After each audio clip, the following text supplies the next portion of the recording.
Hey guys, let's get more news about Warriors, but first, don't forget to subscribe to the channel and leave a like. Jonathan Kuminga's injury status for Warriors Grizzlies. The Golden State Warriors are on the road on Tuesday night as they travel to take on the Memphis Grizzlies in a key Western Conference matchup.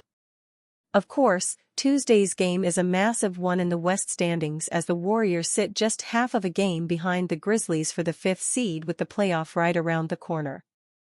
Golden State enters Tuesday's contest amid a 2-game winning streak, and they have also won 7 of their last 10 games. They will look to keep things rolling against a Grizzlies team that is amid a 3-game losing streak and has dropped 7 of their last 10 games. For the Warriors, they may be without their young forward Jonathan Kuminga in Tuesday's matchup as they have listed him as questionable due to a right pelvic contusion.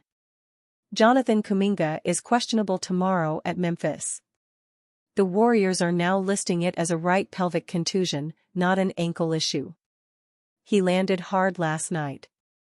Gary Payton too is out.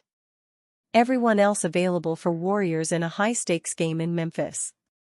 Kuminga suffered the injury in Sunday's blowout victory over the San Antonio Spurs after he took a hard fall. The Warriors originally listed Kuminga as questionable due to an ankle injury, but they changed it on Monday to a pelvic contusion. Of course, this is the same injury Stephen Curry suffered 2 weeks ago against the Toronto Raptors that sidelined him for 3 games, but it is encouraging for Golden State that Kuminga is listed as questionable instead of already being ruled out. The 22-year-old forward is having a great season, but he has missed a ton of time due to injury as he has played in just 41 games this season. Because of this, the Warriors may sit Kuminga to make sure that he is fully healthy for their upcoming playoff run. If that is the case, Buddy Hield and Gue Santos should see an increased role off the bench on Tuesday night in Memphis.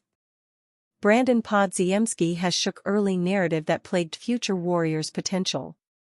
Brandon Podziemski's early season form led to increasing concern and frustration among Golden State Warriors fans, particularly after a summer in which both player and franchise spoke highly about the young guard's potential after an impressive rookie year. There was also the speculation surrounding Golden State's unwillingness to include Podziemski in a trade for Lauri Markkanen, leaving the team without a second go-to scorer after an offseason of being linked to multiple stars. Those factors led to immense pressure on Podziemski, and he seemingly struggled to handle it, which only became more problematic when the Warriors started struggling dramatically after a 12-3 start to the season. Throughout the first 24 games of his season, Podziemski had only 2 games of 15 points or more. He averaged 7.7 points throughout this period, shooting a paltry 37.6% from the floor and 25% from three-point range. As much as Podziemski's value doesn't lie simply in his scoring, the lack of production in that area and the poor shooting percentages plagued the idea that he could be more than a role player in the NBA. Unless you're an all-time great defender like Draymond Green, it's difficult to become an all-star caliber player without averaging at least 18 to 20 points per game. While some fans bemoaned the fact Golden State didn't give up Podziemski when his value was high during the offseason, the franchise has been proven right in the 22-year-old's stunning turnaround since that wobbly start. Podziemski has had a couple of different stints on the sidelines through injury, but in his last 32 games following the initial 24-game period, he's now averaging 13.2 points on 46.6% shooting from the floor and 40.2% from beyond the arc. Those numbers are much more in line with the trajectory of a very young player who still holds all-star potential. As opposed to the first 24 games, Podziemski has now scored 15-plus points in 14 of the 32 games. The turnaround was reiterated in one of the best games of Podziemski's short career on Sunday, having nailed a career-high 7 threes to finish with 27 points, 9 of 14 shooting, 6 rebounds, and 5 assists in less than 27 minutes during a blowout win over the San Antonio Spurs. During these last 31 games, Podziemski has now solidified a backcourt starting role that so many envisioned during the offseason, has led the Warriors in plus-minus at plus 166, and now figures to be a huge part in the team's aspirations for playoff success. Coming off a disappointing season in 2023-24, veteran center Kevin Looney was one of the biggest talking points from Golden State Warriors Media Day at the end of September.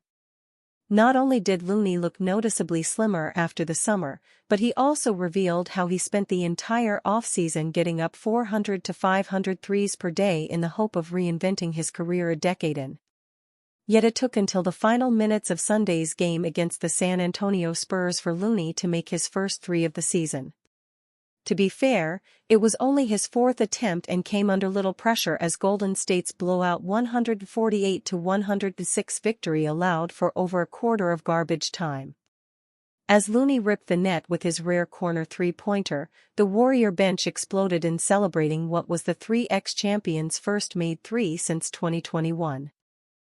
Steve Kerr offers Jonathan Kuminga injury update after Warriors Spurs. The Golden State Warriors had a great night on Sunday, with the exception of one key issue. On the bright side of things, they absolutely routed the San Antonio Spurs in a dominant 148-106 ball game, scoring their highest point total of the season. However, they lost Jonathan Kuminga, again, to injury by the end of the night. The Warriors forward has already missed a significant chunk of the 2024-25 NBA season due to injury. There are concerns that Kuminga could be back on the shelf again after this one. The fourth-year pro exited the game against the Spurs and went to the locker room after taking a hard fall. The official designation for him not returning was right ankle soreness. The concern here was the fact that it was the same ankle that forced him to miss 31 games earlier this season. Steve Kerr offered an update on the rising star. The Warriors head coach told the media that Kuminga is headed for evaluation after going down in the game. Such a bummer, he was just coming back, finding his rhythm, and playing well. So, hopefully it's nothing too serious, Kerr told Sam Gordon. The Warriors clearly managed to find their stride without their young forward. Kuminga finished the game playing only 6 minutes, registering 4 points and 1 rebound before going down. The fourth-year pro is averaging 16.0 points, 4.6 rebounds, 2.2 assists, 0.9 steals, and 0.5 blocks per game in 2024-25, with shooting splits of 46-32-67. The opportunity to properly integrate himself with the new look of the team, after the addition of Jimmy Butler, may be cut short here for Kuminga. This is disappointing, considering how close the NBA playoffs are at this point. And you fan? What do you think about Jonathan Kuminga's situation? Write to us in the comments.